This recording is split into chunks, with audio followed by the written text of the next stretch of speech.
Happy fall, y'all. It's October, and so it's fellowship in the fall time. We really hope that you're getting to love God and love neighbor more through your Bible studies. And today, we're going to be looking at Matthew 22, verses 34 through 40. I'm going to start by reading that passage. Hearing that Jesus had silenced the Sadducees, the Pharisees got together. Now, the Sadducees and the Pharisees were law scholars, and at this point they had decided that they did not like anything to do with Jesus, that they were jealous of him, and that they wanted to find a way to test and entrap him using their law, and turn the people against him, and even kill him.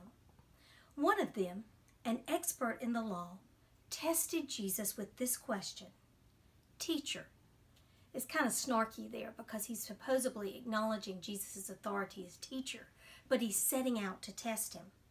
"Which is the greatest commandment in the law?" Jesus replied, because Jesus, he knows how to pass the test. "Love the Lord your God with all your heart and with all your soul and with all your mind." In other words, with every part of who you are, with every measure of your being. This is the first and the greatest commandment. So everything hinges on our love of God. And the second is like it. In other words, it derives and flows out of the love of God. Love your neighbor as yourself. All the law and the prophets hang on this. Today we're going to be talking a little bit about who is our neighbor and how do we love them, and how does our love of God help us love our neighbor. Growing up on Sharonwood Lane, we had big yards and no sidewalks, but there were 7 little houses in a cluster on half the street that were really good neighbors. I grew up with almost surrogate parents in our neighborhood. Next door were Mr. Johnny and Miss Pat, and Miss Pat had the thickest accent I'd ever heard that just dripped pure kindness and love. Her oldest daughter was 4 years older than me and was kind of the ideal teenager, and I looked up to Karen so much growing up. And their youngest daughter, Kathy, was the same age as my sister, so they had countless adventures, breaking bones and swimming together and playing on the swing sets till the swing set would actually jump. They would go so high. Beside them were Miss Clarice and Mr. Frank. Mr. Frank was the guy I went to anytime I needed to interview someone interesting, as he had been really in a war, and plus he had had the first snake bite venom given to someone when he was 10 years old after he got bit by a rattler in Arkansas, the first in the state to get that cure. In our neighborhood, all these neighbors and the other ones around always supported us. They bought the 4 Mays children's Girl Scout cookies, Scout popcorn, helped us with recycling, helped us with whatever we were selling, and were always extra kind and invited us in at Halloween.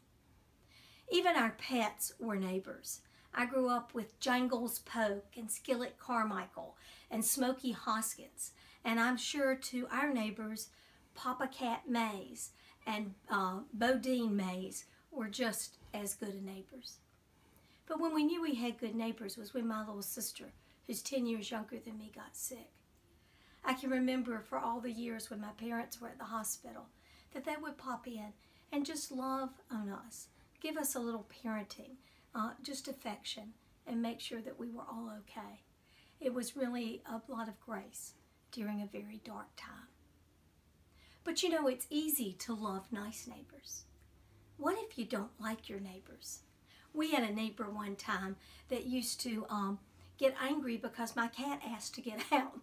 And the cat would get out, and then she would say we were bad cat owners, but the cat just was an outdoor cat. And it led to strife and tension, and it was hard to come outside the house. But Jesus doesn't make that distinction about we can only like our nice neighbors. He says we have to like any neighbor that's around. And we have to love them with the love of God until that love transforms them into the neighbor they should be. We demonstrate our love from God by loving our neighbor.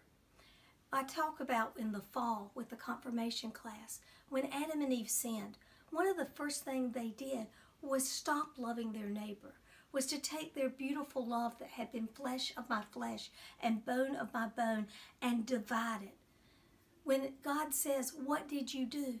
The man says, the woman whom you gave me. They're no longer one flesh. She's the woman. And worse than that, then he breaks his relationship with God, whom you gave me. So all the commandments flow out of loving God, and then we're empowered to love each other.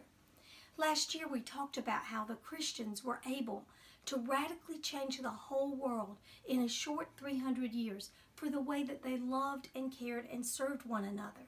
And not just serving the Christians, but the whole world. And it's our hope as we're in our neighborhoods, we'll be empowered as Lake Murray Presbyterian Church to love our church members better, but that the love we're showing in the neighborhoods would spill out and love people who aren't in church and change lives with the witness of Jesus Christ. It's very interesting that Jesus, really as brilliant as he is, isn't telling us anything new.